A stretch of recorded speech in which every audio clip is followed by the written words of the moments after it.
I realized I was hurting some of the people that I love most, that I realized I had to take a step back and actually address what's wrong with me, because I can't keep doing this to the people I love. So how did you develop the concept for the video? Oh God. Okay, so I wrote the song earlier this year, and the more I listened to it, I just felt exhausted the more I listened to it. I just kept finding myself in the position of oh, I don't want to get out of bed this morning. And I just had this picture in my head of just facing a guy and then just allowing myself to really open up and just let whatever comes out of the floodgate flood out. Oh, and you did. Oh, yeah, so then I just had a really simple picture in my head, and I just wanted to do exactly what I saw, which was really simple but to the point. And I kind of credit COVID for forcing me to kind of think outside of the box, because I didn't want it to be a full production anyways. I didn't want it to tell a story. I wanted to tell my story. And leaning into vulnerability this year has kind of been a theme for whatever reason. Amen. And I just figured, what better person to do it with than this guy when we started hanging out again, just being good friends. And he's on his own personal development journey, which is really impressive. And I just figured, let's do it. I'm gonna cry in front of him, and my goal is to make this cry, and I almost got there. I was almost there twice. I was so close. You could tell. Okay. You could tell. So close. You were like, no, I can't. Can't touch her. Don't touch. Don't touch her. Don't touch her. Yeah. At the very end, I was like, can I touch her now?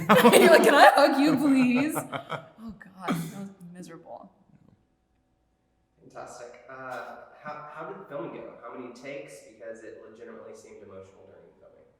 It took 2 takes. The first one, I ended up laughing because credit where I credit is due. I thought I was gonna be one to break. No. Yeah. Credit where credit is due. Couldn't handle the heavy eye contact. I could not. No, I just looked at you. I was like, oh my God, it's Caleb that I'm laughing at right now.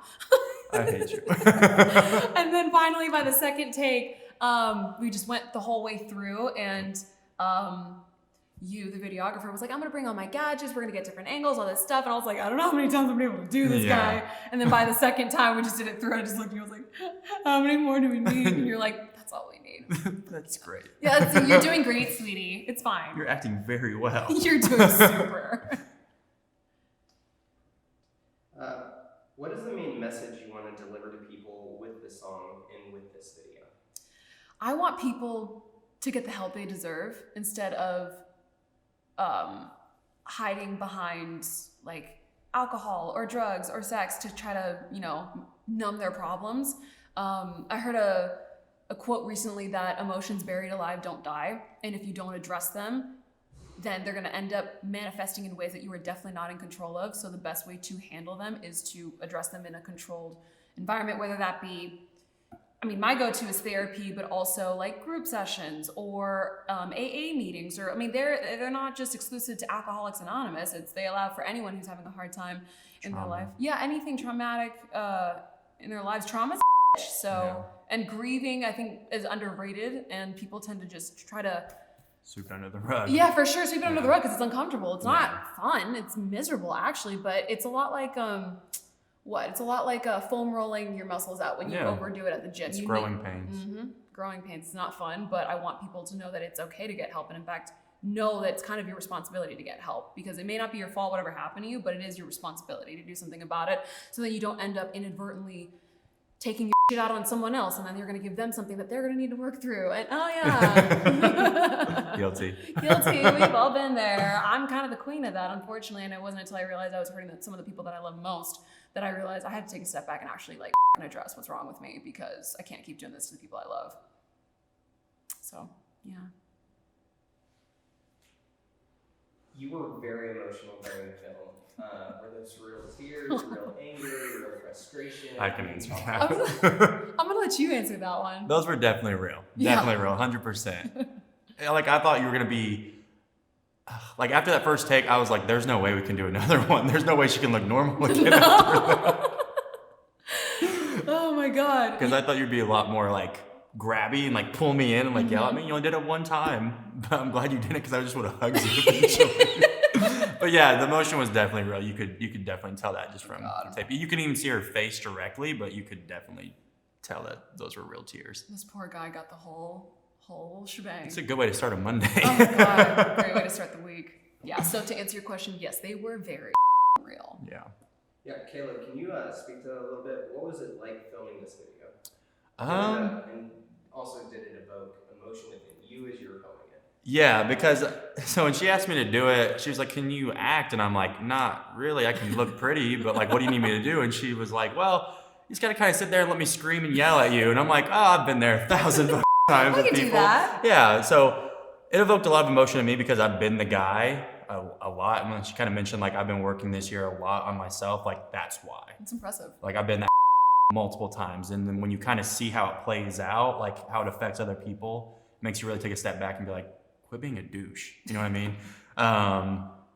But yeah, filming it was very uncomfortable because it's someone you really care about, and they're quite literally breaking down in front of you. You can't touch them, you can't hug them, you can't comfort them. You just have to act like you don't give a Yeah. And also you're fighting back tears because like I can't stand to see people cry, like just can't. So yeah, very uncomfortable, but very raw. And I think it was good to see because I feel like a lot of times, like I mentioned earlier, like people just sweep the rug and move past it and don't ever deal with what like the problem that's at hand. So people don't grow; they just stay stagnant with it. It's comfortable to do that. You And don't keep change. repeating cycles.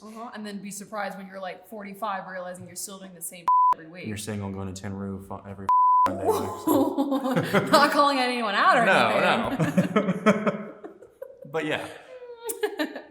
Yeah, but I'm just really impressed and really grateful that you were down to do this with me. Yeah. Because I don't know why, I just had it in my head. I was like, I think Caleb would be perfect for this. And it's perfect because he has all the tattoos and stuff, and he's a big bro. And yeah, I just figured of all things, like for him to have to do something this vulnerable just shows, it goes to show that it takes a ton of strength to face your own shit. Even though it wasn't about me, I felt like it was. This is an advocacy for people to seek help with therapy. What is your personal experience in seeking help for yourself? So I have officially been in therapy for 10 years now. Thank you. I appreciate that. And the reason why I started speaking up about that now is there's one person that I really, really wish I'd been ready, strong enough to kind of be very open and vocal about the fact that I've been in therapy, because I like to think that maybe the circumstances would have been a little different, and this person, instead of self-sabotaging, would have gone to get the help that he deserves, because he does deserve to be happy. But I just figured there's nothing I can do about that now moving forward. I can be more vocal about that. I can't change the past, but I can be more transparent about how it's affected me, and the fact that it's been a full decade now. It's kind of weird to look at when I started to where I am now, and just it's just been, I just don't know what I would do without it, for sure. Between that and MMA, I would have been if I didn't have either of those things in my life. Yeah. So yeah, and I like to, I've gotten to the point where I'm proud to say that I've been in for 10 years now, because it's not just like, oh, I just started therapy. No, I've been in it for a decade now. Yeah. That's kind of significant. Yeah. And I've learned a thing or two, and I'm really proud of that. And I just want people to know that it's okay. There's no shame in that. On the contrary, it's actually one of the best things you could do for yourself, is to learn about yourself and understand what your triggers are going to be, and then not only knowing what they are, but then actively working towards changing them, so you don't end up doing the same cyclical over and over again. So in your video at the end of it, you end up mentioning destigmatize mental health. Can you explain what that means to you? So for whatever reason, it's a big stigma within society that mental health is, it's weak. It's weak. It's what's another? I don't know. What's another? I feel like something's wrong with you. Like when you say therapy, people just get the stigma like, oh, what the hell's wrong with you? Yes. Like, what's broken in your mind? You can't fix yourself. And like the people that aren't in therapy are the people I really worry about. No, my favorite are the people who are like, oh, I don't need therapy, I'm fine. I'm like, bro, usually the people who say that are the ones who need it the most. Yeah. And there's nothing wrong with going to therapy. It's,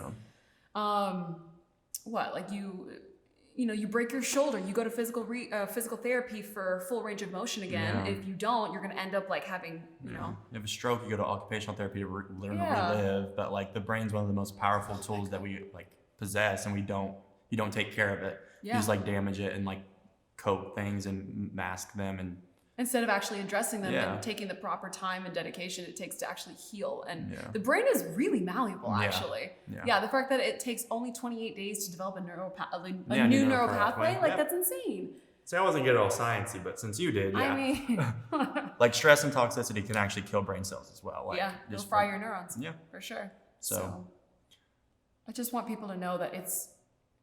And the other thing too is that I've heard a lot of people say, "Oh yeah, just don't think about it." Great fucking idea. Until I it hadn't comes up thought of that again. one. Yeah, until like the people who usually tell me that are usually the ones on weekends, like getting white girl wasted and end up having all their stupid come out to the surface, and you're like, okay. spend That's what all your happens when money. you don't think about it in a healthy environment, Yeah. but it ends up manifesting in and that you're not in control of. Yeah. So, again, I've also had to learn to not take advice from people who aren't in therapy. Yeah. And just know that handle your own and go get help. Yeah. Because, you know, I feel like the world would be a hell of a lot different if we all ended up just taking care of ourselves first before we worried about anyone else. Yeah, what would you actually say to the man or woman who watches this video from either perspective and relates to it in some way? What would you say to that person? You're not alone. It's okay. Shit happens. Shit going to happen, more likely than not. Yeah. And you're not weak. No, on the contrary. On the contrary, it takes some balls to face yourself in the mirror. If anything, arguably the scariest thing you can do to someone is bring up their own insecurities because you can't run from that. Yeah. So what better way to handle your insecurities than to just face them on your own? Yeah. So you're not alone. That's really good. Any final thoughts about the song or anything else? I just hope, I don't know. If I've helped one person know that it's okay to go get help, then I feel like I've done my job. Yeah. Yeah. And I'm eternally grateful for you guys for being part of this. So appreciate it. And I'm not the guy who No. caused the trauma. No, you didn't. No, we're just friends. We're just friends. But yeah, it was a great thing to be a part of. Like I said, like just to see like how it actually affects people. Even though I haven't been working on myself and I haven't put myself in a position like that in a long time, it's still just. I hope whoever caused it sees it. I hope they do. Because hopefully it does push them to do something, which we've talked about already. But Yeah. Yeah. So I just want people to just do better. The best way to do that is just to go get help. There's nothing wrong with you. You just need help. Great. Well, guys, thank you again for the time and thank you for being able to do that video. Yeah. I think it's going to impact a lot of lives. Yeah. Thank you. Boom. Done. Also, if you can do me a favor and bleep out the cuss words. Oh.